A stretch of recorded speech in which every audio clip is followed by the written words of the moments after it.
if I sound at all beat up and hoarse during this review, we just got done with our Wonder Woman 84 review. So, we're reviewing Soul right now. As like a palate cleanser. Yeah. Kind of like, oh, it's kind of the downer to that upper. But in a good way. Yeah, I was about to say. Quality-wise, flip those two. But in terms of, like, emotions, like, no, this is the downer. This is like, just calm down. Just, like, bring me down. Like, the chill vibe. All right. Yeah, we're good. I'm Aaron. This is Michelle. This is our post-Geekout reaction to Disney's Soul. Disney Pixar, I believe. Disney Pixar Soul. Yes, it is. Oh, you know it's Pixar because all the people have different faces. Yeah, one thing I gotta give this film right away is that the quality of character designs is amazing. Like, I know that, like, I understand why a lot of the Disney movies, why a lot of the Disney animated films all kind of have similar character designs. They're trying to create, like, a shared aesthetic among all of them. Yeah, the Disney aesthetic. The Disney-verse, yeah. Like, I get that that's what they're trying to do, but there comes a point where you're like, okay, you gotta give me something different in here. And Soul, like, every single character has amazing designs.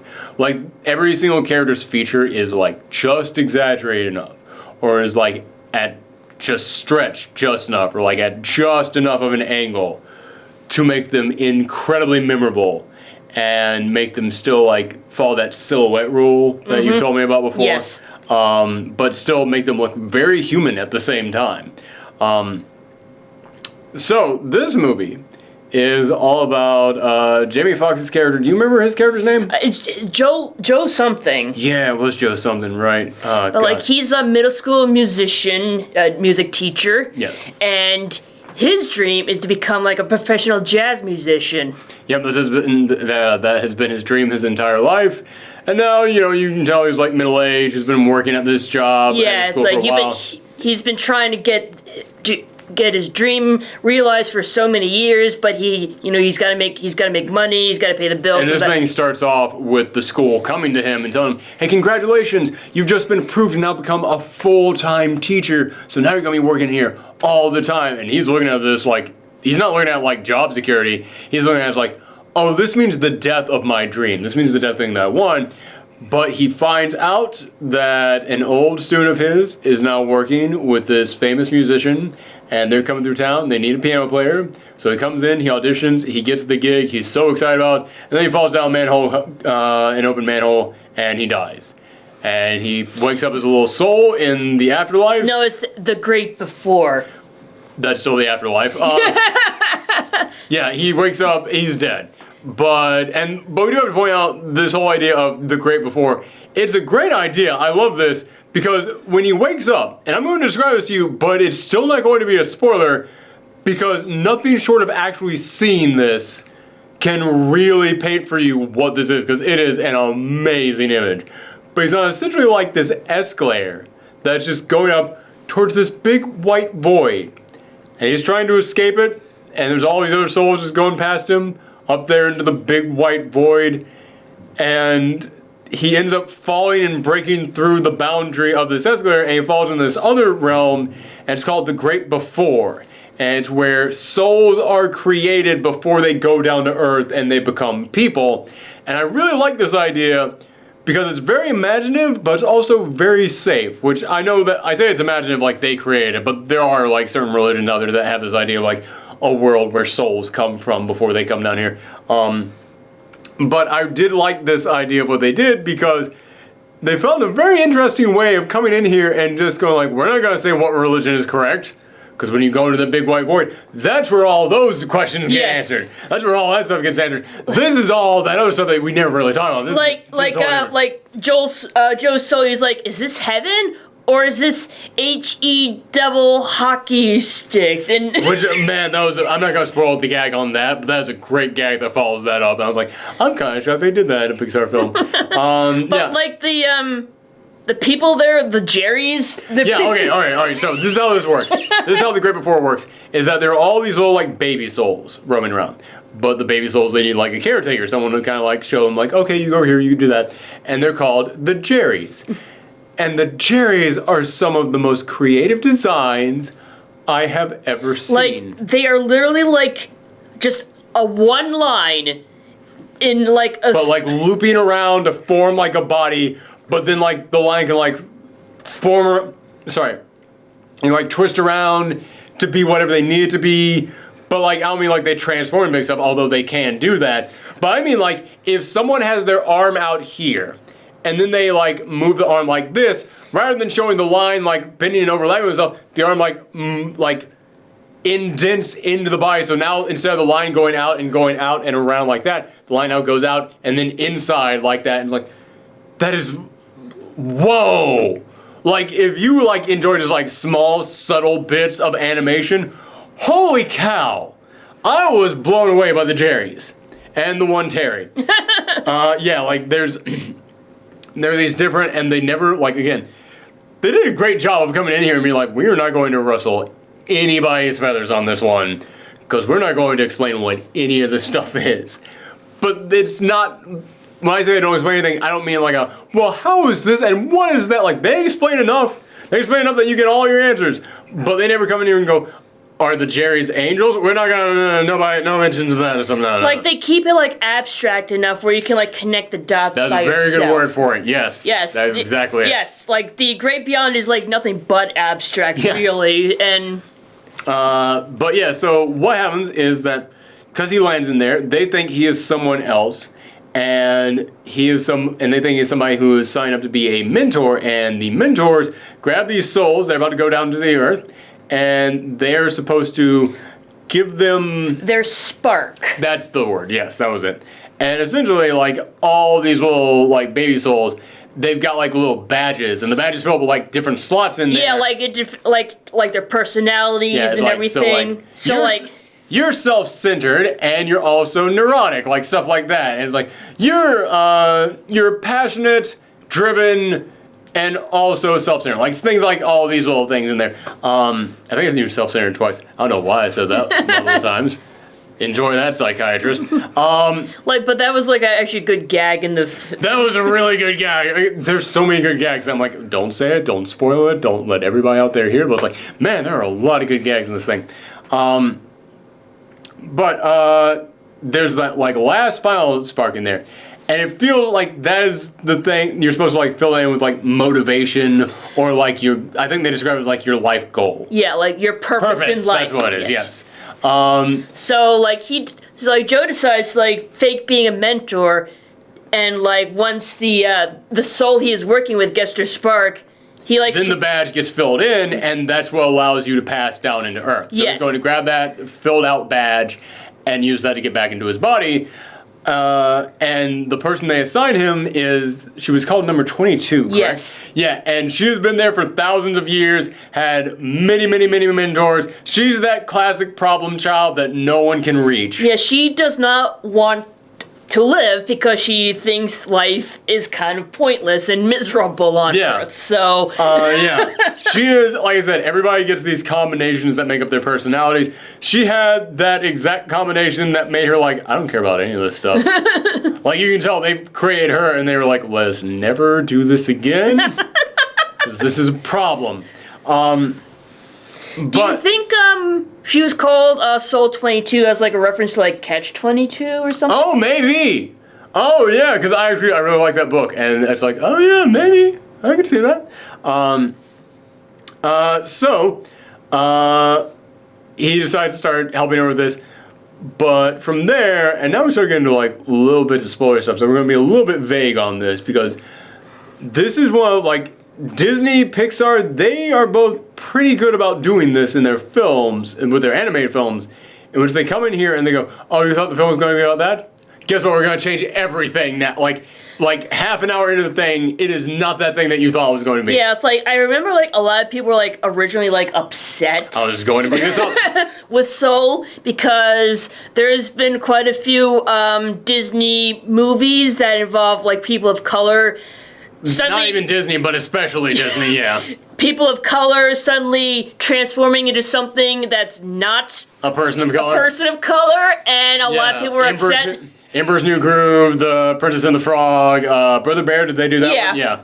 Yeah, they have a long track record of this. Although, I will say Emperor's New Groove, I give that one, like, slack, because, like, well, it's only one guy, and he's teaming up with other humans the entire time, so I was like, I give that one a little bit slack, but the other ones, yeah, everybody's got a point, especially Princess and the Frog. Yeah. In which everybody was like, oh my goodness, it's their first black princess for half an hour, and then she's a frog. Yeah, they definitely have a track record, so I understand people being upset about that. But then when you...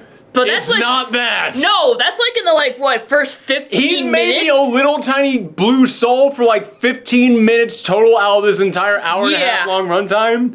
Yeah, aside from that, like, again, it's going to be really hard talking about this without being spoilers, but it's definitely not that. Yeah. And I am very glad. I am glad, but I will say when they first go, because we'll just go ahead and say this one a little bit. They do get back down to earth. Mm-hmm. But how they get back down to earth, I remember looking at that going, are you kidding me? That's what this movie's going to be right now? Like, I looked at that and went, oh, it's going to be a lot of jokes about this thing. And I think that's just going to be really, like, that is not the movie that I signed up for. That just seems like way too goofy for what this thing was trying to be. And it's like that for, like, maybe 5 minutes. And then it kind of chills out. And then it, like, focuses back on what the point of the film is. And I think that was actually really good. Yeah, it's like, I thought it was going to be, like, Inside Out. Like, that's like, going to be another movie that we're going to be... It's very similar to yes, it, yeah. Where, like, most of the story is going to take place in, like, the Great Before, but it'll, like, randomly cut back to, like, what's happening on Earth. Yeah. Kind of like how they would, like, go from, like, it'll take how Inside Out... Inside the head. And yeah. But I'm glad they didn't do that, because even though the Great Before is a very interesting concept, I felt like if I spent too much time in there, I would kind of get a little bit bored. Understandable, but also, like, for what they wanted this film to be, because the point of this film is that the movie is all about, like, how good life is. Yes. And that life is worth living. And you kind of need to be on planet Earth for that. Yeah. Like, you can't be away from life to talk about how great life is. And I dug the hell out of this film. I'm gonna let you guys know right now, this is like a top 5 Pixar film for me. And Pixar, like, with their track record, that's saying something. Like, I'm trying to think of, like, where it would stack up on there, but there's too many Pixar films for me to go through right now. This, for a Pixar film, this is very mature. But, like... Yeah, but it's, like, not in, like, a downer kind of way. Like, I mean... It's crazy how uplifting this is while still dealing with really serious topics.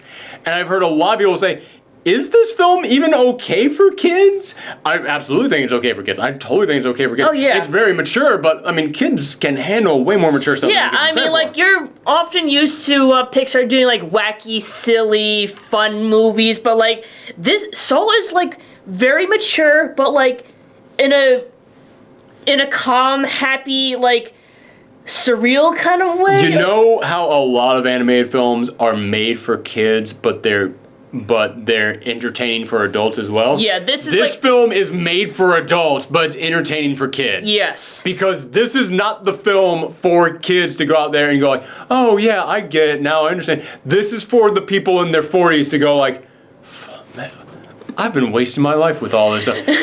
This is a film that, the point of this film, like I said, it's about how good life is, because our protagonist, Joe, he is so focused on this one goal of his. And the point of this film is kind of like talking about how, like, yeah, man, you've been focusing so much on this stuff, you never stop to really think about all these other things, man. You never stop to focus on on how good this thing is or how great that thing is there. And yeah, it's about how, like, if you just kind of like wander through life, like just sleepwalking through it, just focusing on these things, you miss so many other things around you. And I gotta say, this film hit really hard for me this year because this film is set in New York, and oh my God, does it feel like New York streets. It absolutely feels like New York streets, and there were moments where they were just walking down the street, and I went, it has been 9 months since I got to do that, and I forgot just how good it feels just walking around. Like, they're walking around the village. The village is amazing to walk around in. It's like made to walk around to smell like stuff baking in restaurants, or go into a random store and find something cool in there. and they're just walking around this area. I'm just like, oh my god. Oh god, I miss this. Oh yeah, and it's like the film is about like, yeah, just stop and enjoy this stuff. And I'm like literally the moment that I can go out there, the moment I can stop and go out there and do that again, I'm gonna enjoy the hell out walking around the city.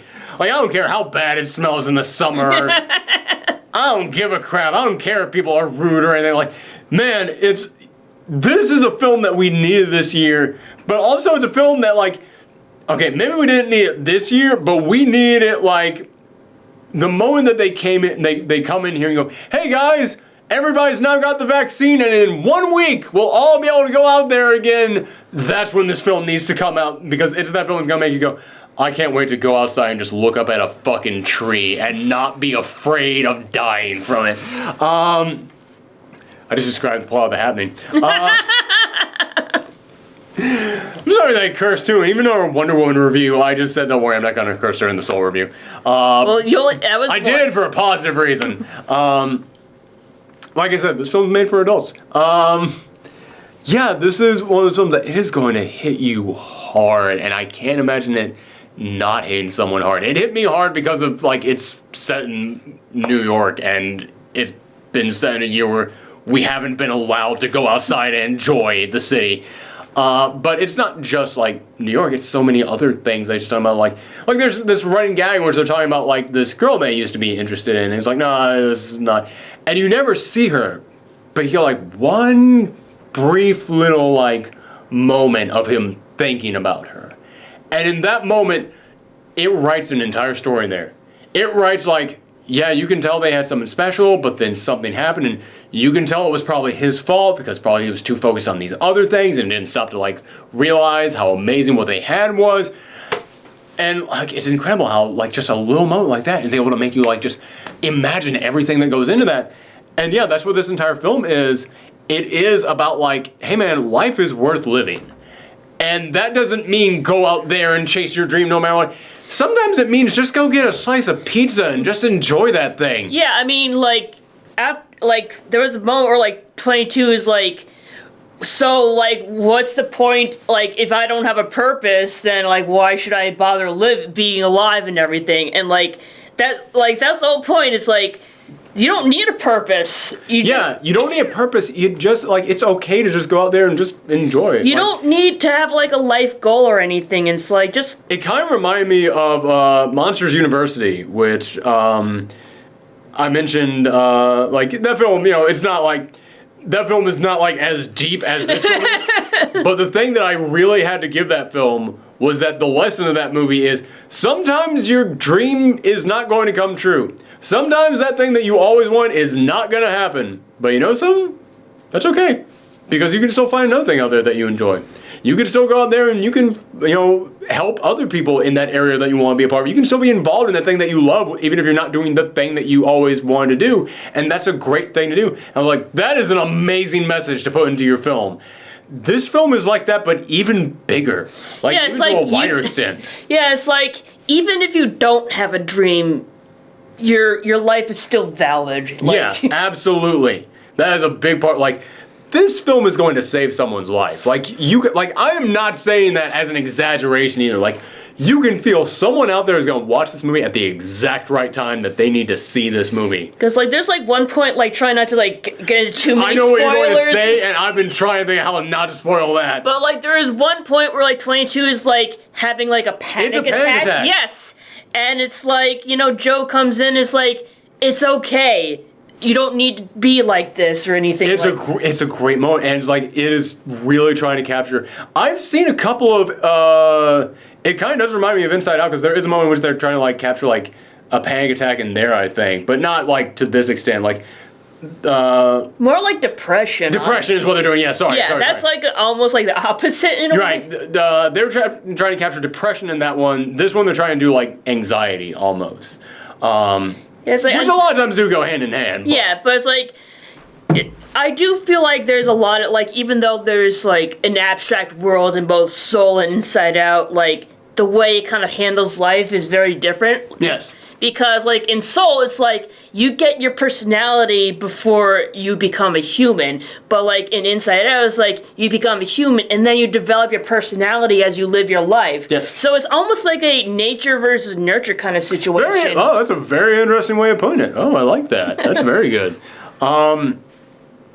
Yeah, this film, there's a lot of things to talk about in here, but trying not to get too much into spoilery stuff. But I do think this film is a very important movie. I think is executed incredibly well. I love the messages in this thing. The performances are so good.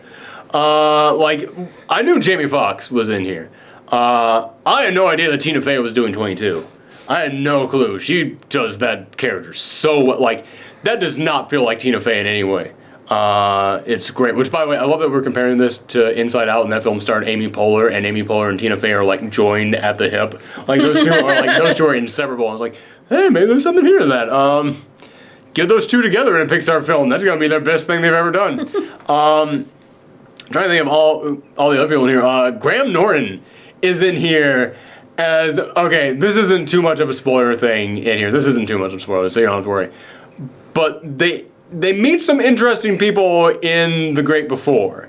And one of the people they meet is like this hippie guy, but he's alive.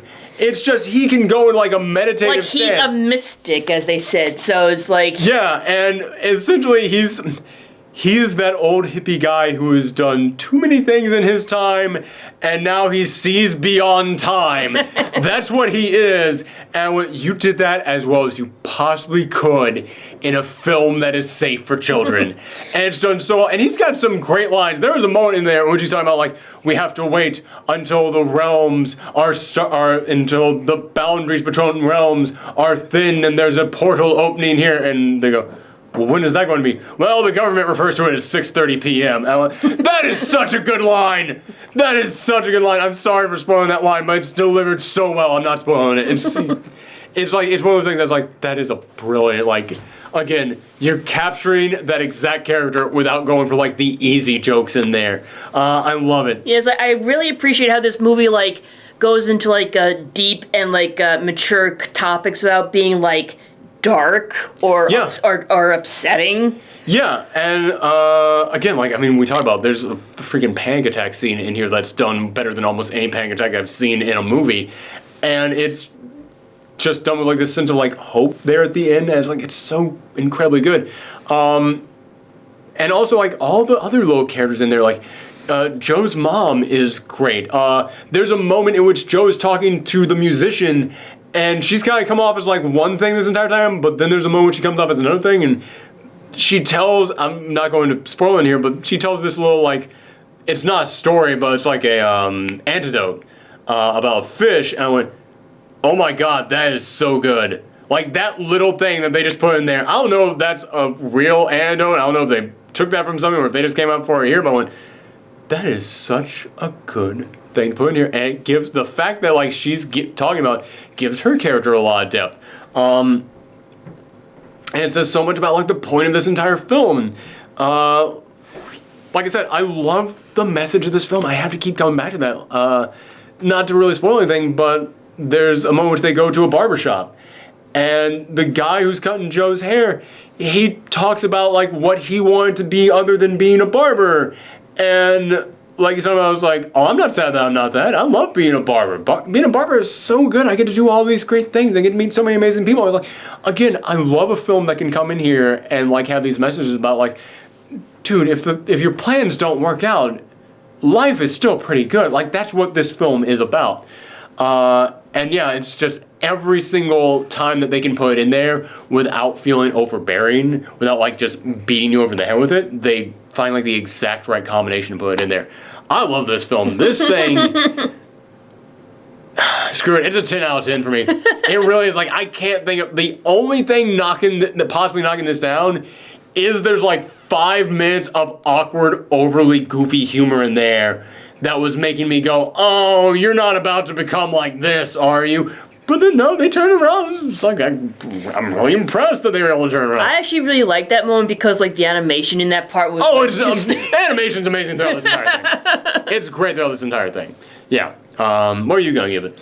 Probably the same thing. It's like it's not your typical Pixar movie, but I mean that in like the best way possible. Like it's good that Pixar is breaking the mold, which is kind of ironic because it originally was supposed to be like that, but like after a while, it like kind of like gets into a routine. Yes. Okay. Yeah. Okay. I get what you're saying. Yeah. Because I was about to say, it's like, well, to me, this is kind of the best things about a Pixar film. It's just they've like cut out the fat. It almost feels like to me, by making a film in which, like I said, this feels like it's now made for adults but safe and entertaining for kids. It feels like it's given them more freedom to just go like, listen, we just want to focus on this thing right here. And that's not going to fit into the mold that you want a lot of our movies to go into. And they got to do that. They got to really like just make what they want to do in here. It's real. Like the only thing that really kind of feels to me like they were like, okay, you got to do something kind of for the kids. Like, all right, let's insert this little bit in there. But again, it works. Like that little bit was needed to make the rest of this film work. I'm like, I can't even complain about it. I can't even complain about it. This film's great. Do you even want to do a spoiler talk? Because I feel like I don't like the spoiler thing. Like it happens like very like not that early in the movie, but like oh yeah, okay, yeah. We should at least for the people out there who like you don't have Disney Plus, you have no way of watching this thing. You just want to know like what's that little thing in the middle that I'm talking about. They do end up finding a way to go back to Earth. And Joe's body is in a hospital bed and he's got a cat on his lap. It's like a therapy cat for the hospital. And they go back in there. And, but because Joe is so focused on getting back, they don't like go back the right way. And Joe ends up in the cat and 22 ends up in Joe. And that was the moment I went, this is not going to be the rest of the film. And it's almost the rest of the film. Like it's the vast majority of the rest of this film. And the next 5 minutes are them like 22 not knowing how to use a human body, Joe not knowing how to use a cat body. Yeah, exactly. And it's just a bunch of like jumping around. Like I can't believe I'm in a cat right now. How am I gonna go and play the piano if I'm a cat right now? Like, oh my god, this is what the movie's going to be, isn't it? Like that lasts for like 5 minutes, and then it's all about 22 discovering what life is like. By the way, I really like how they portray like 22 like being overwhelmed with all the senses because like they mentioned like oh wow, that even kind of like plays back into the whole like panic attack thing. Yes, like because like in the Great Before you don't have a body, so you can't really experience like they say you can't taste anything, you can't smell or hear or really so like as soon as she gets well you can hear. Well like I mean like it's an abstract world so but you know, it's a sixth sense communication. Yeah, okay, I understand what you're saying. But yeah, like when she like actually gets into like a human body and like experiences all these senses in New York, one of the most sense-overbearing cities in America. Yeah, it's like the sun is bright, like there's a lot of traffic and people talking, and she just like gets into a corner and like just wants to like go back to like being nothing really. Mm-hmm. But then like Joe steals a slice of pizza and, and hands it to her, and she realizes that food is actually really great because she can actually taste and smell it now. And it's like, yeah, that's part of life, using your senses to experience the world around you. Yeah. You can't really do that in the Great Before, so that's why she didn't understand why life was worth living, you know? Yeah. Also, I will say there was one semi-negative I was giving this film, but it turned into a big positive later on. I couldn't talk about that otherwise outside of the spoilers section. The thing was that there's a running gag in here of 22 had all these mentors, and all the mentors were famous historical figures, and they were like the best and brightest people from throughout history, and none of them could like get along with her. They couldn't like get through to her. They couldn't get through to her. And like that's played as a joke. It's constantly a cutaway joke. And I felt they were doing it too much. I felt like they were really just hammering it home way too much. But then at the end, when you get inside of 22 and you see her having the panic attack and you see like all the images that are forming in her mind, it's all those historical figures just yelling, like all the comedic things that they were saying beforehand. It's like, like they're so frustrated with her. Now you're seeing like the best people throughout history telling her she's worthless. And I'm like, oh, damn. That's like a baseball pitch where the faster you throw the ball, the harder you can hit it out of there. That's what happened with this. Like, okay, yeah, you're really hammering this joke in here. Oh my God, you needed to hammer that joke in order for me to like be swept right off my feet right now. I thought that was great what they did with that. Yeah, that was an amazing way of like going like, oh, you were laughing this whole time? This ain't funny. I thought that was so good. It's kind of like in Finding Dory when all the funny parts with her in Finding Nemo were actually pretty messed up because if it affected her personally. Yeah, when you kind of see like what it's actually like for her to have this condition, it's like, oh no. So yeah, really, really damn good film. I don't really have anything else to add to that. Do you? Not without giving away the end, which I don't want to do. So. Yeah, even if this is the spoilers section, it's just like. Go and see the movie. Go and see the freaking movie. It's worth it. And it's free, unlike Mulan. Yeah. We didn't have to pay for this. If you have Disney Plus, like it was just on there. We didn't have to pay $30 like we did with Mulan. Unless it's a weird thing where because I paid $30 that one time, we now get all of their early access things. I don't think that's it. We haven't been getting charged an extra $30 every single month, so... Yeah, I think Disney realized that they fucked up with that and it's like, alright, sorry. Also, it was Christmas. Don't charge people an extra $30 for this. Let them all sit at home. By the way, this movie is perfect for Christmas. This movie is perfect for 2020 because it makes you really understand how great it would be to go outside again. Also, the only peaceful, amazing place out there is New Zealand. I do kind of like that all the people in the Great Before, all the Jerrys and Terrys are from New Zealand. Like, I don't know why, that just really cracked me up. Yeah, I love this film. Go see it. Thanks for tuning in, everybody. We reviewed Wonder Woman yesterday. We're reviewing Soul today. Coming up tomorrow, we will have a review of the Lupin III movie. Because I'd actually been looking forward to that for a long time. So, hope you guys enjoy that. Bye, everybody. Bye.